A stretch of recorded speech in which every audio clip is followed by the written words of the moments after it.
हर रात की तरह आज भी मैं देर रात घर पहुंची। हमेशा से कोई भी गलत आदत न होने के कारण कॉलोनी में कोई भी मुझे देर रात आने पर गलत नज़रों से नहीं देखता था। मैं हमेशा इस बात को लेकर गर्व करता कि लोग अपने बच्चों को मेरी उपलब्धियों का उदाहरण देकर अच्छा पढ़ने लिखने की सलाह देते हैं। खैर, यही सब सोचते हुए मैंने अपनी चाबी से घर का दरवाज़ा खोला। हालांकि मुझे पता था कि जब तक मैं घर नहीं पहुंचता तब तक दीप्ति को नींद नहीं आती थी, पर मैं अपने 5 साल के बेटे चिंटू को नींद से नहीं जगाना चाहता था। दरवाजे की हल्की सी आहट पाकर दीप्ति हमेशा की तरह कमरे से बाहर आई। तब तक मैं मुंह हाथ धोने बाथरूम की तरफ जा चुका था और हमेशा की तरह दीप्ति खाना गर्म करने किचन में चली गई। हर रोज़ ऐसा ही होता था। सुबह घर से निकलने के बाद हमारी मुलाकात रात को खाने पर ही होती थी। दीप्ति को इस तरह की जीवन शैली से कोई प्रॉब्लम नहीं थी। एक हाई क्लास सोसाइटी में अपनी साख बनाने के लिए हर किसी को इस हद तक की मेहनत करना ही पड़ता है। चिंटू सो गया।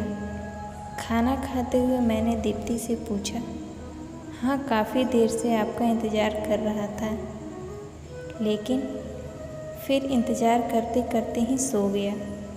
दीप्ति ने कहा, शिकायत भरे लफ्ज़े में कहा, लेकिन हर बार की तरह मैंने मुस्कुराकर बात को टाल दिया। अगली सुबह रात को देर से सोने के कारण हर रोज़ मैं सुबह देर से ही उठता था, लेकिन जब तक मैं उठता तब तक चिंटू स्कूल चला जाता था। चिंटू की हमेशा शिकायत रहती थी कि मैं उसे कभी बाहर घुमाने नहीं ले जाता और शायद इसी बात को लेकर वो मुझसे नाराज़ भी था। हमेशा की तरह मैंने उठकर दीप्ति को आवाज़ लगाई और बाथरूम में घुस गया। थोड़ी देर में ही दीप्ति नहाने के लिए गर्म पानी ले आई। तुम नहीं होती तो मेरा क्या होता। हमेशा की तरह मैंने पानी की बाल्टी लेते हुए अपना घिसा पिटा डायलॉग मारा और हमेशा की तरह ही दीप्ति मुस्कुराते हुए खाने की तैयारी करने किचन में चली गई। खैर, ऑफिस के लिए तैयार होकर जब मैं डाइनिंग टेबल पर आया तो चिंटू मुंह फुलाकर बैठा था। क्या बात है जनाब, आज स्कूल नहीं गए? मैंने प्यार से चिंटू के बालों पर हाथ घुमाते हुए बोला, आज संडे है। चिंटू ने गुस्से भरी आवाज़ से कहा, काम की भाग दौड़ में मैं यह भी भूल गया कि आज संडे है और आज दिन में मैंने चिंटू के साथ मूवी जाने का प्रॉमिस किया था, लेकिन आज तो मुझे क्लाइंट मीटिंग के लिए ऑफिस जाना था।